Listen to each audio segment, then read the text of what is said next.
New video shows a 19-year-old being wheeled into an ambulance just minutes after he is accused of shooting an off-duty JSO detective during a traffic stop.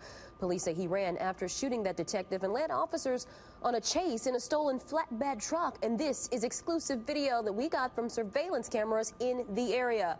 Roommates of Kevin Rojas say his rampage began this morning. These are exclusive pictures showing bullet holes in the walls and a shattered glass door in his home where he allegedly opened fire during a fight with his girlfriend. It's all brand new information. We've been learning about a rampage that terrorized a local community this morning. This is Fox 30 Action News Jax at 10. I'm Tanika Hughes. I'm John Bachman. This is what we know right now. The detective is in critical but stable condition after undergoing at least 2 surgeries. We're not naming him because he works undercover, and the sheriff says it could put him in danger. Kevin Rojas is in that same hospital, now out of intensive care after getting shot 4 times by officers at the end of a chase. Action News Jax has live team coverage of this quickly developing story. Samantha Manning has been retracing the trail of destruction for the past several hours now. But we're going to begin with Action News Jax Cole Heath live in Ortega Hills. And Cole, about 90 minutes ago, you got your hands on video showing that suspect being wheeled into an ambulance. And that video shows how this all ended with gunfire outside of this home. But just a little while ago, we found out that things started with gunfire inside the same home.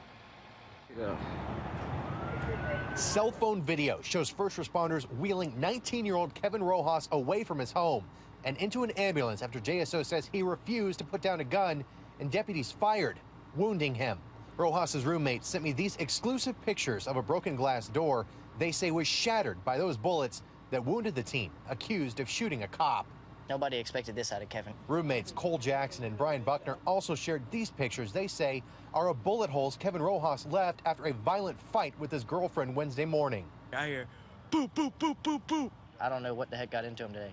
Jackson says Rojas had been acting detached recently, even talking about killing cops. And he also usually always talked like, if I got pulled over, I'd shoot the cop and then I'm coming back to kill you. Jackson says that's why he had his girlfriend legally buy this pistol for protection and hid it from Rojas before he allegedly stole it and shot and wounded the detective inside this car. And we had hid it and thought was a good place, I guess. Jackson says Rojas smoked marijuana, struggled with emotional issues, and just broke up with his girlfriend before Wednesday's violence. This roommate says Rojas talked about threatening the life of his girlfriend and his own. And that's what I originally think that's why he came back to that house today, was to complete his mission. That was like his objective, I guess. JSO says that gun was purchased legally, and I also reached out to Rojas's girlfriend over the phone. As you can imagine, very shaken up, but she did not answer any of my questions. Reporting live on the west side, Cole Heath, Fox 30 Action News Jax. The Action News Jax team has spent hours retracing Kevin Rojas's steps. The house when he got into a fight with his girlfriend, just down the street where he's accused of shooting the detective, and the nearby business where he stole a truck, and the home where he ended up crashing that stolen truck and getting shot by police. Samantha Manning has visited all of those scenes throughout the day and joins us live in Ortega Hills where that officer was shot. Sam, you actually found surveillance video of police chasing Rojas.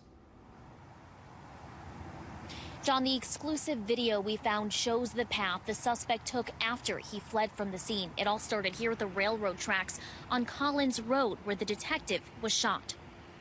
It all happened in a matter of minutes. Police say 19-year-old Kevin Rojas took off down Collins Road in a stolen truck after shooting a detective during a traffic stop. You can see a truck that matches the one we saw at the scene in this exclusive surveillance video from a nearby business. The truck drives down Collins Road, and less than a minute later, several police cars follow behind.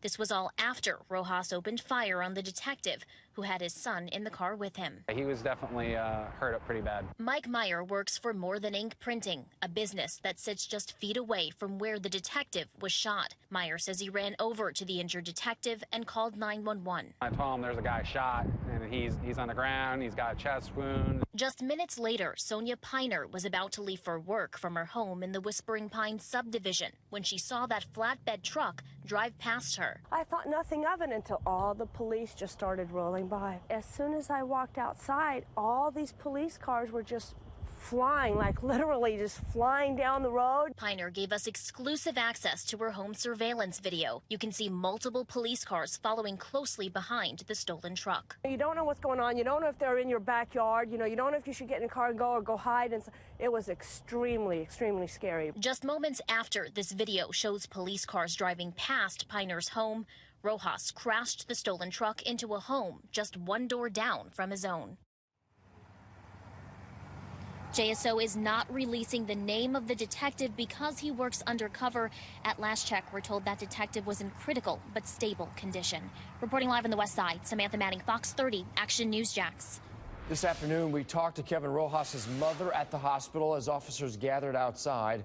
She tells us her son has been going through a lot and is on medication. She says the shooting was an accident and she's sorry the officer was shot. Throughout the day, we've seen an incredible amount of support pour in from across the community. Today, Sheriff Mike Williams specifically thanked paramedics for their role in keeping his detective alive. We are fortunate here in Jacksonville to have one of the best fire departments in the country, and I want to thank JFRD for their work at the scene today. They obviously did a lot to help save the officer's life, and we appreciate that immensely. Action News Jax crime and safety expert Ken Jefferson says procedures are in place to protect officers in situations like these, but in this case, not all of them were followed. Our Catherine Varnum spoke to the sheriff, who says they're looking at how the detective responded. This was the scene as officers swarmed the West Side after one of their own was shot while his 14-year-old son was in the front driver's seat. This picture from JSO shows the bullet holes left behind and just how close it came to being a much worse situation. But the sheriff did admit Wednesday the undercover detective who made the traffic stop did not follow policy. Typically, you would, if you have time, you would log out, minus some extenuating circumstances. He did not do that today. Action News Jax crime and safety expert Ken Jefferson believes there was time and says logging out lets other officers know where you are and what you're doing. You cannot downplay a very important procedure, because if he's never able to get back on the radio, at least they have that information recorded and they can use that. Many viewers called us asking why the officer stopped a car we only know was driving erratically with his 14-year-old son right next to him. I asked the sheriff if the detective should have stopped. That's something that we will look at. Jefferson says it's easy to Monday morning quarterback about what happened today, but the question he has is, was the stop absolutely necessary at the time? Was someone's life in danger? Was this person driving so erratically that he had to be stopped? I don't want to second guess the officer.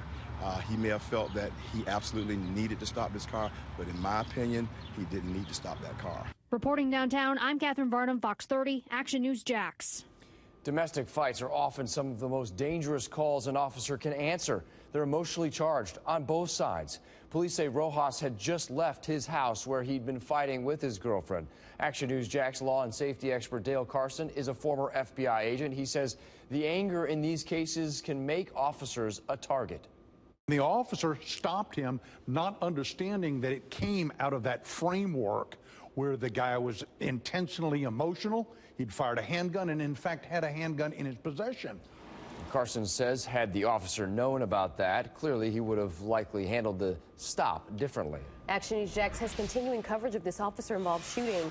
On the Action News Jax mobile app, you will find the news conferences with the sheriff and Chief Tom Hackney and a gallery of exclusive pictures from all four scenes. We posted the latest information on the suspected shooter there as well.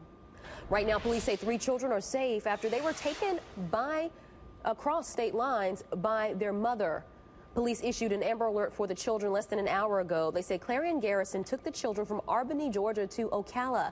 Her kids are 4, 6, and 7. And tonight, that mother has been arrested, and the children are no longer in danger. Right now, families are waiting to get back to their homes as crews battle a 100-acre wildfire. We first told you about that wildfire in St. Johns County on Action News Jax at 5. Since then, we've talked to neighbors who've been forced to sit by and watch as fire got dangerously close to their homes. Catherine Varnum joins us live now. Catherine, they described a pretty scary scene. And John and Tanika, that is why crews are still out here tonight, as you can see right behind me. But I want to show you a little bit over to the right of your screen, actually the left of your screen rather. You can see they have been digging areas here to try and contain this fire. There is still a little bit of a smoky haze over this area tonight, but not nearly as foggy as it was earlier. Take a look at this video as crews were working through the night to contain this fire. It's video from just within the last 90 minutes. You can see the flames have died down compared to what we saw this afternoon. The entire area was engulfed with flames, ashes, and smoke as neighbors from several mobile homes were evacuated. Some worried they would return home to nothing. Now I want to give you an aerial view of the 100-acre wildfire. You can see the smoke and flames filled this area for several hours this afternoon. We spoke to one man who described what it was like as that fire started coming closer to his home. I don't know what I was thinking. I was just trying to I got my wife and my 4 kids out, and I went inside to try to get some stuff, and by the time I got the first trip back out to the truck, it was too late. I had to get in the truck and go. It was so bad that one of the firefighters asked me for a ride out because the fire was all the way around us. Right now, families you can see driving in here hoping they can get back to their homes. At last check, this fire was 50% contained. They're still trying to figure out exactly what caused it. We're live in St. Johns County tonight. I'm Catherine Varnum, Fox 30, Action News Jax. And I'm Chief Meteorologist Mike Burrish. This is the storm system that has the chance to bring us some relief from the recent dry conditions and the high fire danger when the rain arrives in your neighborhood. In the First Alert forecast. A supervisor ambushed and killed by his employee. I hope it eats at him. I hope his conscience never leaves him alone. You took him away from the world for nothing. The strange behavior one man says the gunman showed in the last several weeks. The first case of Zika passed from person to person confirmed in Florida. The interaction that led to the infection. A local hero shot in the line of duty. The driver exited the car and began shooting at the undercover detective immediately. And Action News Jax was there. We have breaking team coverage right now. With exclusive witness accounts you didn't get anywhere else. He was standing there asking for help. At the hospital, as police officers swarmed to check on one of their own. Updating you all day online and on our mobile apps. When big stories break, stay with CBS 47 and Fox 30 Action News Jax. At JD Byrider, we care. We not only sell great cars, we stand behind them. That's why every vehicle is backed by a 36-month, 36,000-mile warranty. So shop smart at any Jacksonville JD Byrider. And remember, bad credit, no credit, we'll forget it. How much do we really know about Donald Trump? A federal court ruled that Trump's company hired illegal immigrants to help the construction process for Trump Tower. He even paid $1 million fine. And his new hotel in Washington? The Washington Post interviewed about 15 laborers at the D.C. hotel site, reporting that many revealed they had entered the U.S. illegally. Trump makes big money off illegal immigrants. Can conservatives trust Donald Trump? Our Principles PAC is responsible for the content of this advertising. Today at Whataburger, we're cooking the Buffalo Ranch Chicken Strip Sandwich. We got 3 chicken strips, 2 slices of Monterey Jack cheese, topped with Whataburger's own buffalo sauce, a little bit of buttermilk ranch. The combination of the two is just right. It's crunchy and then spicy and then cool. Your mouth is exploding with flavor. It just all works together, and then you add the cheese in there. It kind of wakes me up, honestly. My goodness. I can see myself eating this every time I come here. They're gonna go crazy for this thing. The Buffalo Ranch Chicken Strip Sandwich. It's only here for a limited time. We knew Marco Rubio first. We saw him stand up for taxpayers in Tallahassee. He inspired us when he crushed Charlie Crist and the political establishment. We've seen his national security strength as our senator. We know he has the vision to lead a new generation of conservatives. Send America Florida's best. Marco Rubio for president. Conservative Solutions PAC is responsible for the content of this advertising. You work hard. You deserve a dependable car. JD Byrider has 3 dealerships in Jacksonville with new inventory every week. So shop smart. And if you bring home $325 a week, call JD Byrider today. And remember, bad credit, no credit, we'll forget it. The First Alert 7-day forecast, on air, online, and on the go. Brought to you by ViStar. Get an auto loan from ViStar with no payment for 60 days. Visit any branch or ViStarCU.org for details. You're watching Action News Jax at 10. Local coverage you can count on. A family is how one man describes the landscaping company where an employee shot and killed his supervisor this morning. That man spoke exclusively with Action News Jack's Katie McKee about how he was able to stop the gunman and hold him until police arrived. Joshua Curry tells me he had a 5-minute verbal altercation with the suspected shooter outside B&L Landscape Company today, shortly after he got to work and shortly after that shooting happened.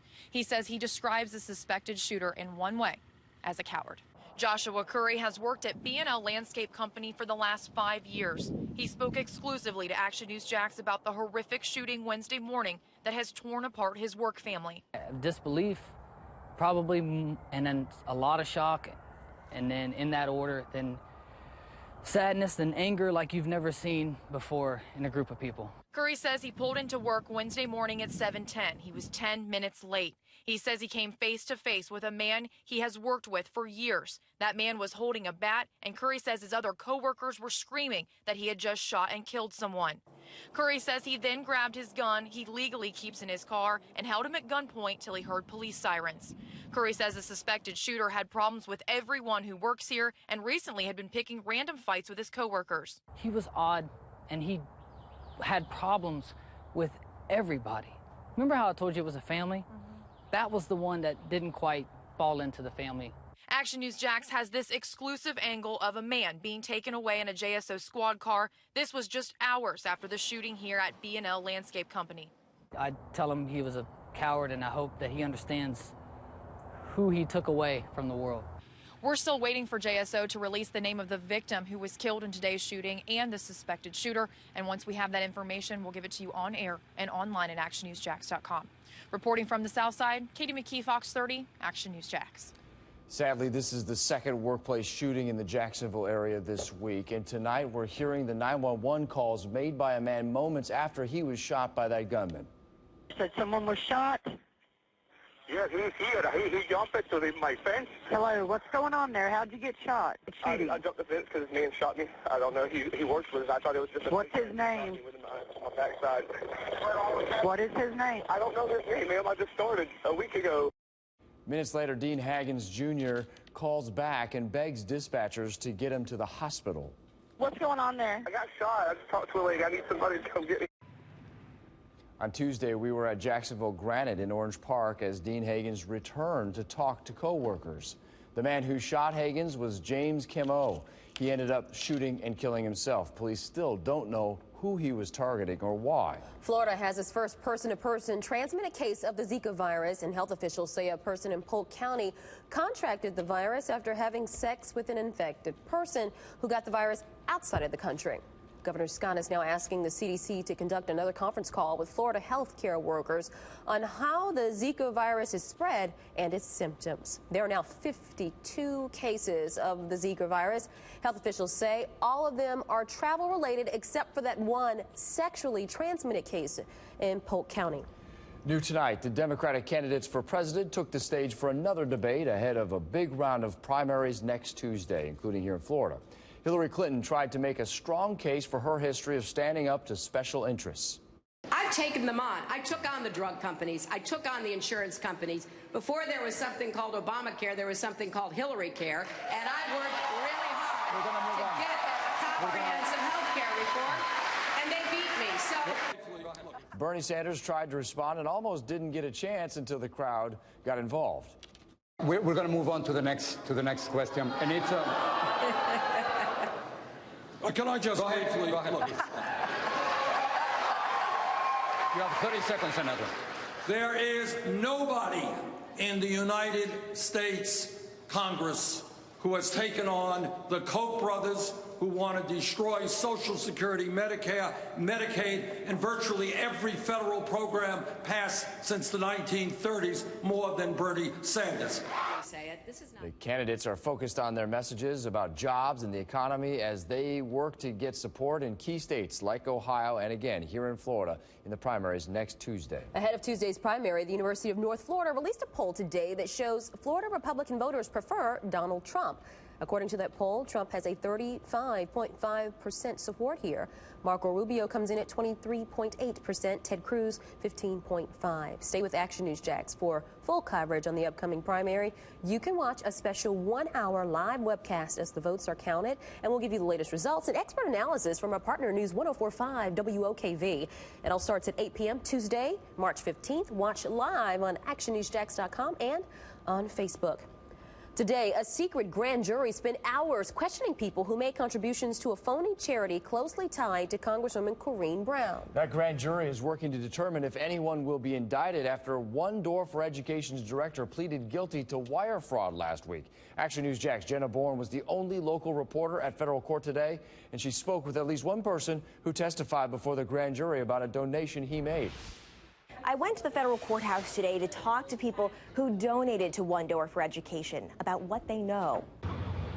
Disappointed. That's how former state legislator and local attorney Steve Padgick says he felt when he found out the money he donated to One Door for Education likely didn't go to helping underprivileged students. You know, you always want for it to work out well when you make charitable contributions, and if it doesn't, it is concerning. But Action News Jax found documents showing the bogus charity collected about $800,000 in donations, but only gave out a single $1,000 scholarship. We were the first local station to tell you the president of One Door for Education, Carla Wiley, pleaded guilty to wire fraud and implicated 2 others in a scheme to use money donated to charity for personal use.